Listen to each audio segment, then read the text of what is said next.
ये फरमाएं कि सारे अपने अपने मफाद में काम कर रहे हैं। इंडिया जो है वहाँ से तेल भी ले रहा है, ईरान के साथ भी वो डील कर रहा है, चाइना के साथ भी अपने मफाद में वो करता है। हम क्यों बच्चा जमूरा सा बन के बैठे हुए हैं? अली भाई, कभी कभी बड़ा दिल दुखता है इस बात पे। क्या क्या वीकनेस है हमारी इस रूलिंग एलीट में? जी बिल्कुल, मैं आपसे मुत्तफिक हूँ कि हमें ये जज्बाती और गैर हकीकत पसंदाना जो तवक्कुआत हैं बड़ी ताकतों से, उनसे निकलना चाहिए और दो तरफा सतह पे जो पाकिस्तान के कौमी मफादात हैं, नेशनल इंटरेस्ट में, we should be demanding and we should be good negotiators, we should be tough negotiators. मैं समझता हूँ और हमें बैलेंस भी रखना चाहिए। देखिए, चीन जो है हमारे मुल्क में एक इंफ्रास्ट्रक्चर डेवलप कर रहा है, ये हमारा मफाद है। रूस से हम सस्ती तवानाई की कोशिश कर रहे हैं, इंडस्ट्रियलाइजेशन की कोशिश कर रहे हैं। अमेरिका हमारी सबसे बड़ी तिजारती मंडी है। तो बुनियादी नुक्ता जो समझने का है इस वक्त वो ये है कि कोई एक बड़ी ताकत पाकिस्तान की सलामती के, मईशत के कोई तमाम चैलेंजेस यकतरफा तौर पे मुकम्मल हमारी मदद करने या उसमें हल में मदद देने के काबिल भी नहीं है और हमें इसकी तवक्को भी नहीं करनी चाहिए। अमेरिका के साथ हमें ताल्लुकात इसलिए अच्छे रखने चाहिए क्योंकि वो हमारी सबसे बड़ी तिजारती मंडी है। अगर हमने मईशत को ठीक करना है तो हमने अपनी एक्सपोर्ट मार्केट को भी डेवलप करना है। उनका असर रसूख IMF वर्ल्ड बैंक पे भी है, वो भी मैटर करता है। दूसरी तरफ चीन से हमने अपनी इंफ्रास्ट्रक्चर डेवलपमेंट करवानी है। रूस से हम सिर्फ हकीकत पसंदाना अंदाज में एनर्जी या कोई थोड़ी बहुत एक्सपोर्ट मार्केट की बात कर सकते हैं। इससे ज्यादा ये तवक्को करना कि कोई बड़ी ताकत आके हमारे सारे मसाइल हल कर देगी, ये गैर हकीकत पसंदाना। आप ये कह रहे हैं कि हमारी इंडिपेंडेंस होनी चाहिए। अच्छा चीमा साहब, एक और डायमेंशन में आप जरा थोड़ा और मिशेल ओबामा को लाया जा रहा है क्योंकि ट्रंप हाथ काबू नहीं आ रहा उनके, ये किस हद तक वो उसको कर सकेगी? और दूसरी बात मैं एक और एंगल से आपसे पूछना चाहता हूँ क्योंकि ये एंगल मेरा बड़ा स्पेशल है, वो ये कि ये जो लिबरल डेमोक्रेसी है इसका जो हम अभी मैं राइटर देख रहा था जो एजेंसी है कि, और BBC की खबर सुनाता हूँ आपको, हालत क्या हो गई कि हर 6 मिनट बाद एक जो मोबाइल है वो बरतानिया में चोरी होता है, शार्प लिफ्टिंग हो रही है, पार्टियों में कोई डिस्टिंक्शन नहीं रही जिस तरह पाकिस्तान में कोई राइट नहीं, कोई लेफ्ट नहीं, कोई लेबर नहीं, कंजर्वेटिव, एक ही पॉलिसीज हैं। तो डू यू थिंक कि liberal democracy is also dying? ये दो मेरे पहलू हैं, मिशेल ओबामा और ये जो स्टेट ऑफ लिबरल डेमोक्रेसी और उसके जो फेलियर्स हैं और इसके खिलाफ बार बार जो तहरीकें उठ रही हैं आलमी तौर पर। चीमा साहब जी देखिए, ये जो मिशेल ओबामा वाला ये बड़ा लंबा प्रोसेस है, ये कोई इतना आसान काम नहीं है। अभी तो कैमला हैरिस की भी नाम आ रहा है कि शायद उसका नाम आ जाए। अभी वो न्यूसॉम एक हैं, गवर्नर हैं कैलिफोर्निया के, उनका भी नाम आ रहा है और कुछ लोगों का भी नाम आ रहा है। सो मिशेल ओबामा इसका इसलिए नाम आ रहा है काजी साहब क्योंकि कहा यह जा रहा है कि ये जो बाइडेन की ये जो 3rd टर्म है ये बेसिकली ओबामा ने चलाई है। तो ये बाइडेन की 1st टर्म जो है ये ओबामा की 3rd टर्म समझी जा रही है।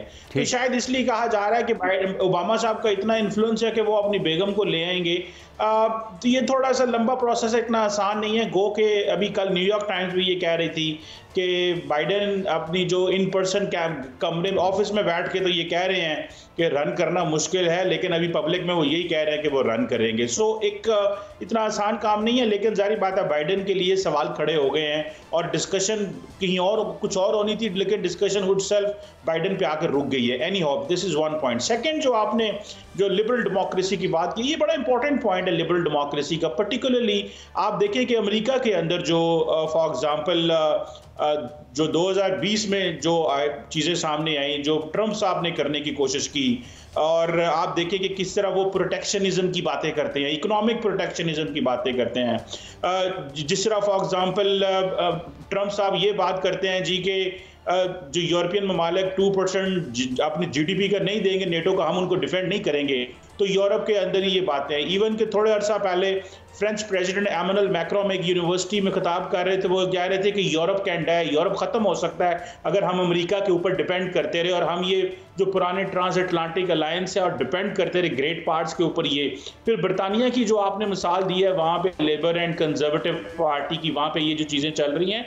सो और फिर आपने देखा कि इस दफ़ा जो मुस्लिम वोट है, ख़ास तौर पे जो गज़ा में जंग हुई है उसके बाद जितनी भी लिबरल डेमोक्रेसी थी, वेस्टर्न डेमोक्रेसी थी, उनको प्रेशराइज हुई हैं अपने ही वोटर सपोर्टर से, बिकॉज उन्होंने अपने लोगों को बताया हुआ था कि हम लिबरल डेमोक्रेसी हैं, हम ह्यूमन राइट्स को प्रोटेक्ट करते हैं, फ्रीडम ऑफ स्पीच को प्रोटेक्ट करते हैं, रूल्स बेस्ड इंटरनेशनल ऑर्डर की बात करते हैं। तो जो गजा में हुआ है ना वो ह्यूमन राइट्स है ना रूल्स बेस्ड ऑर्डर है। अच्छा, मैं थोड़ा आगे बढ़ता हूँ। चीमा साहब, आपने बड़ी वजाहत कर दी और बड़ा क्लैरिटी से बताया, मैं दोनों पहलू आपने। अली साहब, मैं एक और अहम बात, अब मैं लोकल बात करता हूँ, क्या क्विकली बताइएगा कि क्या अगर पाबंदियां लगती हैं या खान साहब पर आर्टिकल 6 लगाई जाती है तो इंटरनेशनल क्या हमारा रिएक्शन आएगा? क्या ये इस बारे में आपकी क्या राय है कि या वो नॉन शैलेंट रहेंगे, इनडिफरेंट रहेंगे? देखिए, 2 पॉइंट्स हैं। पहले मैं क्विकली ऐड कर दूं एक बड़ा इंपॉर्टेंट पॉइंट लिबरल डेमोक्रेसी के हवाले से, आपकी इजाजत से। वो ये है कि देखिए जी, लिबरल डेमोक्रेसी की जो सबसे बड़ी कोर वैल्यू और सेंट्रल पिलर होता है ना, वो फ्री मार्केट इकोनॉमी होता है। और आपको याद होगा कि जब अमेरिकी बैंक्स कोलैप्स कर रहे थे तो वहां की हुकूमत ने भी इसी तरह उनको बेल आउट किया था। फिर आप देखें चाइना के खिलाफ जो एक्स्ट्रा टैरिफ्स लगाए जा रहे हैं, ट्रेड बैरियर्स लगाए जा रहे हैं, वो इस बात का सबूत है कि इस वक्त आइडियली जो लिबरल डेमोक्रेसी है या फ्री मार्केट इकोनॉमी है वो दुनिया में कहीं भी मौजूद नहीं है, पहली बात। दूसरी बात ये कि जो आपने चैप्टर 6 की बात की या चैप्टर 7 की बात की, इस तरह की कोई बात मैं समझता हूँ, मैं कोई इम्कान नहीं देख रहा। उसके 2 सबूत मैं आपके सामने रखता हूँ। पहली बात यह है कि अभी हाल ही में आप जानते हैं कि अल्हम्दुलिल्लाह पाकिस्तान अपनी सिफारती कोशिशों से दोबारा अक़वाम मुत्तहिदा का नॉन परमानेंट मेंबर 2 साल के लिए मुंतखब हुआ है, जिसमें तकरीबन 180 से ज्यादा ममालिक ने पाकिस्तान को वोट दिया है और सिर्फ 3 ममालिक ने इसकी मुखालफत की है। तो ये इस बात का सबूत है कि पाकिस्तान सिर्फ इनफरादी सतह पे नहीं बल्कि आलमी अमन और सलामती और तरक्की के लिए पूरी दुनिया की तमाम ममालिक कमोबेश 99% वो पाकिस्तान पे भरोसा करते हैं, एतमाद करते हैं और समझते हैं कि पाकिस्तान आलमी अमन और सलामती तरक्की के लिए बड़ा इंपॉर्टेंट रोल प्ले कर सकता है। तो ये बात करना कि जी पाकिस्तान को कोई टेंशन लग जाएगी, ये बिल्कुल गैर हकीकत पसंद। मैं यही सवाल चीमा साहब आपकी तरफ लेके आता हूँ कि इमरान खान पर अगर कोई एक्सट्रीम मेजर्स ली जाती हैं जिसका इशारा सरकार दे रही है तो क्या इंटरनेशनल रिएक्शन क्या होगा? चीमा साहब क्विकली प्लीज। देखिए, क्या इंटरनेशनल रिएक्शन होगा? ये पाकिस्तान का पहली बात है इंटरनल मसला है, पॉलिटिकल इशू है, लीगल इशू है। अब आप देखें कि अमेरिका के अंदर जो 6 जनवरी 2020 में जो हुआ तो उस पर जो डोनाल्ड ट्रंप के साथ हो रहा है तो वो एक अमेरिका का जुडिशियल सिस्टम, उसको एक इंटरनल मैटर है।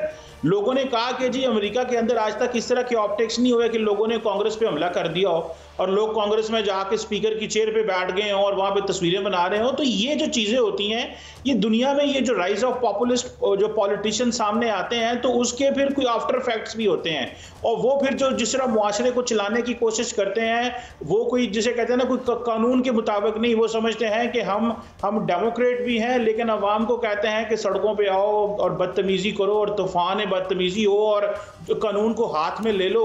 तो पाकिस्तान में भी वो हुआ, सो उसमें कानून अपना रास्ता दे रहा है। और छोटी सी इंट्रोडक्शन, एक ब्रेक की तरफ जाना है मगर मैं जब बहुत शुक्रिया, वक्त कम था, हालांकि इंटरेस्टिंग डिस्कशन और बहुत ही वैल्यूएबल आपका जो वो कंट्रीब्यूशन था। मगर ये बात तो हम करेंगे इस ब्रेक के बाद कि ठीक है लॉ किसी को कानून को हाथ में नहीं लेना चाहिए, मगर वो कौन से हालात होते हैं कि जो श्रीलंका में जो है प्राइम मिनिस्टर साहब और सदर साहब को दौड़ लगानी पड़ जाती है, कीनिया में जो है वो पार्लियामान पर चढ़ दौड़ते हैं और वहाँ जाने बचानी पड़ती है उनको, क्यों ऐसे हालात पैदा होते हैं? अगला सेगमेंट हमारा मैशत के हवाले से होगा, IPPs के हवाले से होगा। हमारे साथ चेयरमैन एप्टमा जनाब आसिफ इनाम साहब होंगे और उनसे पूछेंगे कि आखिर यूँ लगता है कि ये दुख दर्द चाहे वो उमरा हों, चाहे वो सरमायादार हों और चाहे आम लोग हों, उनको एक ही कटहरे में खड़ा कर दिया है इन IPPs ने।